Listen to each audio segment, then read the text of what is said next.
less and less fertile. Imagine the country you live in being hit by less and less fertile soil, making crop growing increasingly difficult. Sandstorm conditions prevail in the Indian capital, and now there are fears of early desertification of the region. Desertification and erosion are both concerns. Soil is the habitat upon which zillions of lives thrive. Because of that thriving life, everything grows. We eat food, other animals grow, everything happens because soil is rich.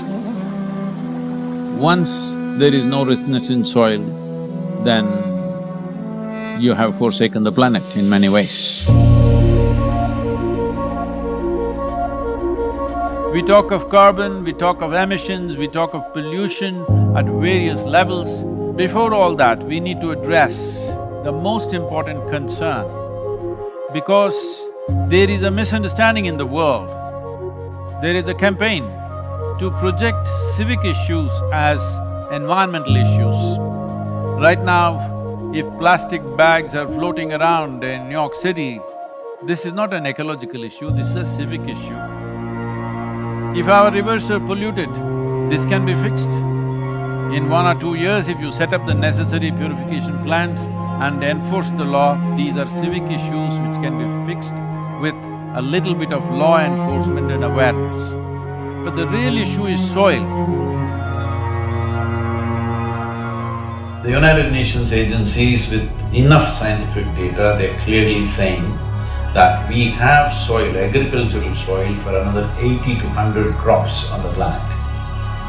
This is 45 to 60 years is what we have agricultural soil. We are calling this as soil extinction.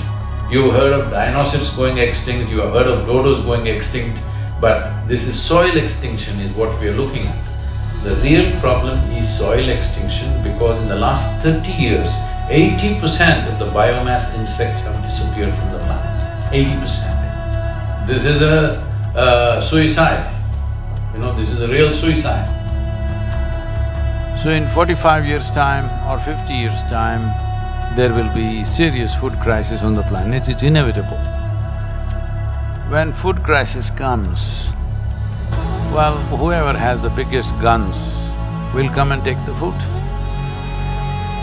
And the chaos and the suffering that we will create for populations around the world is unimaginable. Don't think only the poor people will die. They will kill the rich and rich will die. So this is not to paint a dark picture. This is a reality which has happened many times in our history, and once again it is being predicted by top scientists in the world. So what are we going to do?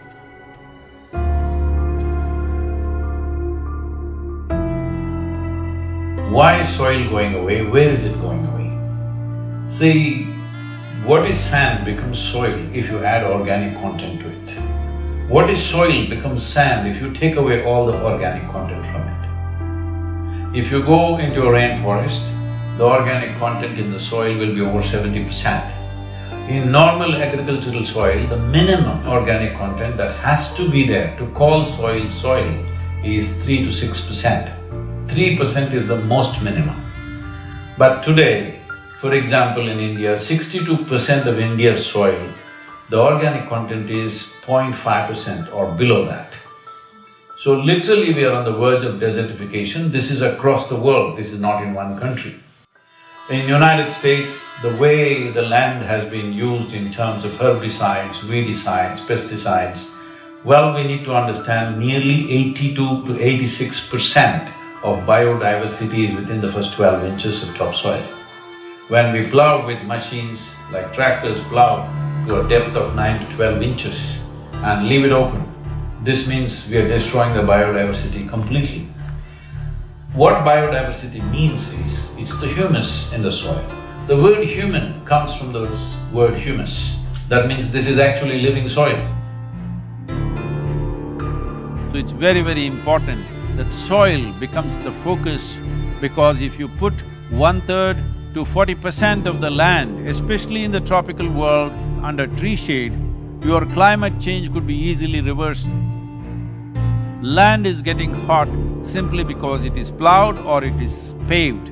Land has to go under vegetation, whatever kind, natural grasses, bushes, trees, whatever, because all these are serving the ecological activity. And we must also understand soil is a very significant carbon sink, and soil is the largest water soak on the planet, and soil is the basis of all life.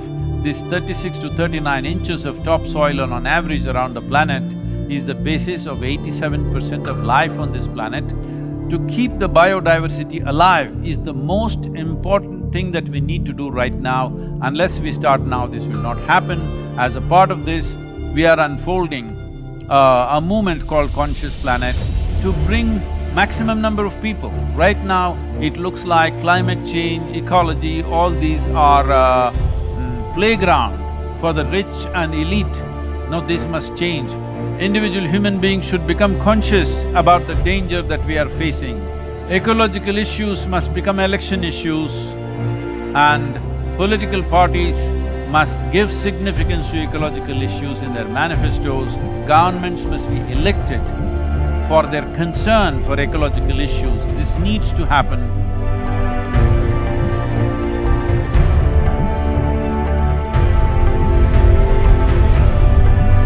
So we are seeing how to bring about a policy recommendation for 192 countries.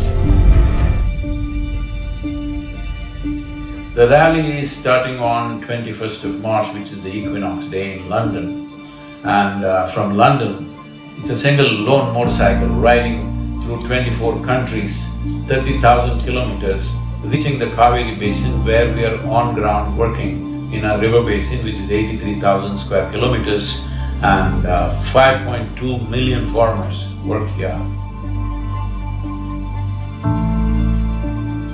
The very body that we carry is soil. Without soil being rich and well, this body and every other life cannot be well.